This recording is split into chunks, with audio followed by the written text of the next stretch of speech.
মধ্যপ্রাচ্যের আকাশে আবারও যুদ্ধের কালো মেঘ ঘনীভূত হচ্ছে।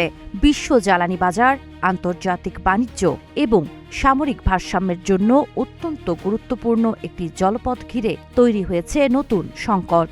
কয়েক ঘণ্টার ব্যবধানে পাল্টাপাল্টি হামলা, বিস্ফোরণ এবং কঠোর সামরিক ঘোষণায় পরিস্থিতি আরও উত্তপ্ত হয়ে উঠেছে। এই উত্তেজনার মধ্যেই তেলবাহী ট্যাঙ্কার, বাণিজ্যিক জাহাজ সহ সব ধরনের নৌযানের জন্য হরমুজ প্রণালী বন্ধ ঘোষণা করেছে ইরান। বৃহস্পতিবার 11 জুন দেশটির সর্বোচ্চ যৌথ সামরিক কমান্ড জানায়, পরবর্তী নির্দেশ না দেওয়া পর্যন্ত প্রণালীতে কোনো ধরনের জাহাজ চলাচল অনুমোদিত হবে না। এমনকি নিষেধাজ্ঞা অমান্য করে প্রবেশের চেষ্টা করলে গুলি চালানোরও হুঁশিয়ারি দেওয়া হয়েছে।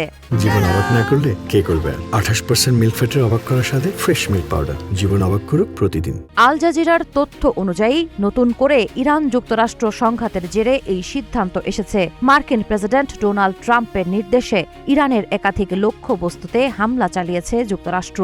ওয়াশিংটনের দাবি, এটি ছিল ইরানের ধারাবাহিক আগ্রাসনের জবাব।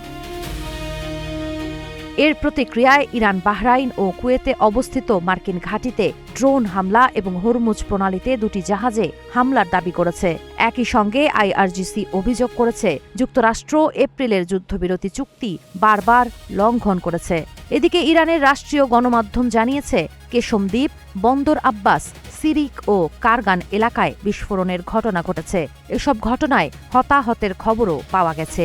বিশ্বের অন্যতম গুরুত্বপূর্ণ জ্বালানি রুট হরমুজ প্রণালী বন্ধ হয়ে যাওয়ায় আন্তর্জাতিক তেল সরবরাহ, বাণিজ্য এবং আঞ্চলিক নিরাপত্তা নিয়ে নতুন উদ্বেগ তৈরি হয়েছে। সাবা খান, নাগরিক প্রতিদিন।